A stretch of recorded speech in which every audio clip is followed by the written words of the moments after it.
Waouh!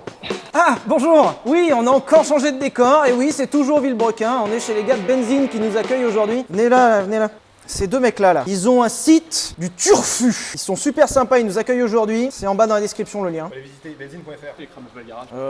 Je te garantis rien. Normalement, avec eux, les vidéos ne devraient pas être supprimées, hein? Aujourd'hui, nous n'allons pas nous poser la question comment brûler un garage, mais comment fonctionne la transmission d'une voiture. C'est vrai, après tout, la puissance, on la met devant, on la met derrière, on la met aux 4 roues, on sait pas? Et ben maintenant, on va le savoir.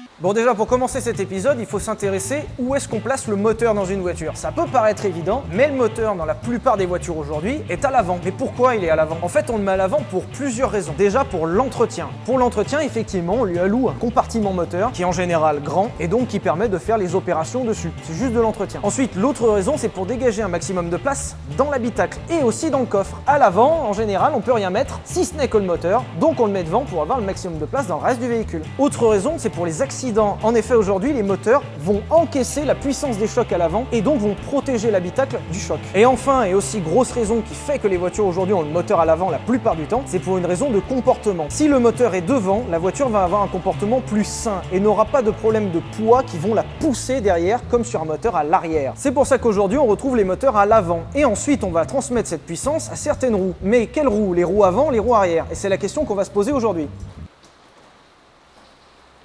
Le système de base, le plus ancien qu'on ait inventé, c'est la propulsion. Tout simplement parce que c'est le plus simple. Le moteur est devant, la puissance est derrière. Ce système, sur le papier, ne propose que des avantages. Mais dans la réalité, beaucoup moins. Déjà justement, on place les moteurs à l'avant pour des questions d'encombrement et pour avoir un maximum de place. Et sur les propulsions, il faut un arbre de transmission pour que cette puissance passe de l'avant à l'arrière. Et cet arbre de transmission, il prend de la place, déjà sur la banquette arrière et surtout dans le coffre. Donc pour la place, c'est pas optimal. Et surtout, le gros problème, ça va être le comportement du véhicule. Le problème d'avoir des roues arrière qui poussent, c'est que les roues arrière, globalement, si vous faites n'importe quoi au volant, elles peuvent avoir leur propre vie. Et donc, ça peut finir sur ce genre de choses. Des petits driftouilles. C'est pour ça que le drift ne se fait que sur des propulsions, parce qu'il faut que l'arrière puisse avoir sa propre vie. Moi, personnellement, je connais des petites tractions qui peuvent aussi...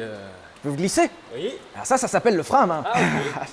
Donc pour pallier à tous ces problèmes, on a inventé la traction. La traction, comme son nom l'indique, tracte le véhicule. Donc c'est les roues avant qui entraînent la voiture. Déjà, cette technologie a été permise par l'invention des cardans. C'est le même concept que les volets roulants là, les trucs qu'on fait comme ça là, sur les volets roulants. En haut, c'est un cardan en fait. Juste un cardan, parce que vous pouvez actionner votre truc, peu importe l'angle. C'est un cardan. Et sur les voitures, on retrouve des cardans à l'avant. Enfin, sur les tractions. Et évidemment, la première grosse application de série de la traction est la Citroën Traction. Ils ont été tellement fiers, ils ont donné le nom de la voiture avec. Et effectivement, dans les années 30, quand elle est sortie, c'était révolutionnaire. À l'époque et encore aujourd'hui, ce système propose beaucoup d'avantages. C'est d'ailleurs pour ça que c'est le système de transmission le plus répandu aujourd'hui. En effet, on concentre tous les organes, c'est-à-dire le moteur et la transmission, uniquement à l'avant du véhicule. Donc dans tout le reste du véhicule, on a beaucoup de place. Ça, c'est le premier point le plus important. Deuxième point, c'est qu'on évite cet écueil de la propulsion qui est d'avoir un comportement un peu... Une traction qui va glisser, au pire, elle va sous-virer. Le sous-virage, c'est quand tu tires tout droit dans un virage, que toi tu braques, mais que la voiture elle veut pas braquer, qu'elle va tout droit. En général dans un platane, ou un talus, ou une rambarde, ou un mur, ou une autre voiture, ou Pierre Chabrier, je l'espère un jour, quand il se fera faucher. Et donc en relâchant l'accélérateur, simplement, on va pouvoir avoir un comportement très sain et prévisible. Et étant donné que monsieur et madame tout le monde ont une voiture et doivent s'en servir, c'est mieux d'avoir une voiture et comportement prévisible. Sur le papier, ce système ne propose que des avantages. Et pourtant, non. Déjà, ce système est très complexe. En fait, il faut agencer le moteur, puis la boîte, puis les cardans sous un même espace qui est réduit. Et comme c'est très complexe, c'est forcément très cher à développer. Dernier inconvénient, le problème, c'est qu'on concentre l'intégralité des éléments lourds de la voiture uniquement sur l'avant. Et en général, ça surcharge les pneus avant et les voitures traction vont avoir tendance à glisser de l'avant. Autre problème aussi, c'est qu'à cause de ces cardans, on ne peut pas transmettre de grosses puissances à l'avant. Sinon, il faut dimensionner fortement les cardans. Et le problème, c'est que plus ils sont gros, moins on arrive à tourner. Et une voiture qui tourne pas, Une voiture qui tourne pas, c'est chiant. Elle va rouler, mais uniquement en ligne droite, et c'est pas fou. C'est pour ça que dans le cadre des grosses puissances et des conditions difficiles, on a inventé les 4 roues motrices. Alors les 4 roues motrices, comme son nom l'indique, c'est que les 4 roues sont motrices. Donc on met la puissance à l'avant et à l'arrière. On va dire qu'il est parti. Non. Ah, on va peut-être pouvoir continuer à tourner. Oui, allez. C'est bon, les gens sont morts, ils ont plus besoin de pompiers.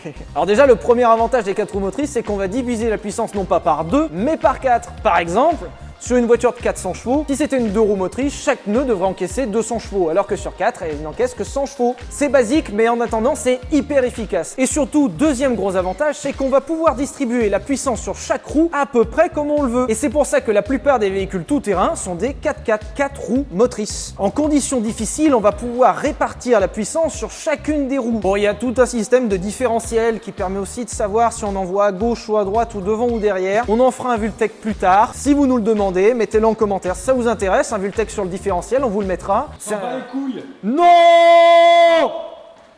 Un peu. C'est pour toutes ces raisons qu'on retrouve beaucoup de véhicules haute performance en 4 roues motrices. Certaines marques, même comme Audi, ont fait de leur système Quattro une marque de fabrique. Ils le mettent en avant parce que ça donne aux véhicules un comportement beaucoup plus sûr en conditions difficiles. L'avantage c'est qu'une 4 roues motrices sera vraiment bien plus sereine. Ce système peut donc paraître infaillible et être le plus adapté. Et pourtant, c'est pas l'idéal non plus. Alors pourquoi c'est pas l'idéal? Simplement parce que le fait d'avoir 2 transmissions, c'est-à-dire une transmission avant et une transmission arrière, implique d'avoir 2 fois plus de poids. Donc en général, les voitures 4 roues motrices sont plus lourdes et vont avoir un comportement moins sportif puisque le véhicule va être plus pâteau. Et c'est pour cette raison que les vrais super sportifs comme chez McLaren ou Ferrari sont des voitures uniquement propulsion parce que ça permet d'avoir des voitures beaucoup plus vives et beaucoup plus incisives sur circuit. Et la GTC 4 Lusso qu'on fait ici là, c'est quoi? C'est Ferrari il me semble. Trop bien. Et Ouais. il me semble que c'est pas que de la propulsion. Et Ferrari, ce n'était pas que de la propulsion jusqu'à aujourd'hui. Et effectivement, Ferrari s'est même reconverti à la 4 roues motrices. Moi, ça m'emmerde. La GTC 4 et la FF, c'était les premières 4 roues motrices. 4 fois plus de puissance au sol.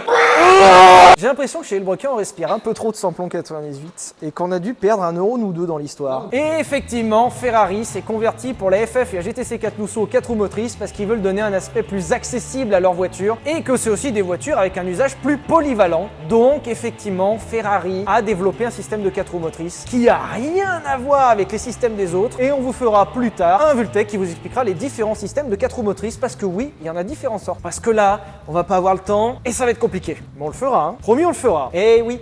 Pourquoi on vous l'expliquera? Parce que Villebrequin vous explique tout. Et pourquoi on vous explique tout? Parce qu'on a que ça à foutre. Et c'était encore une fois Villebrequin. Merci de nous avoir suivis. Nous revenons bientôt dans de futurs épisodes. On remercie à nouveau les poteaux de chez Benzine qui nous ont accueillis très gentiment et qui très gentiment ne supprimeront pas les épisodes. À bientôt. Bisous.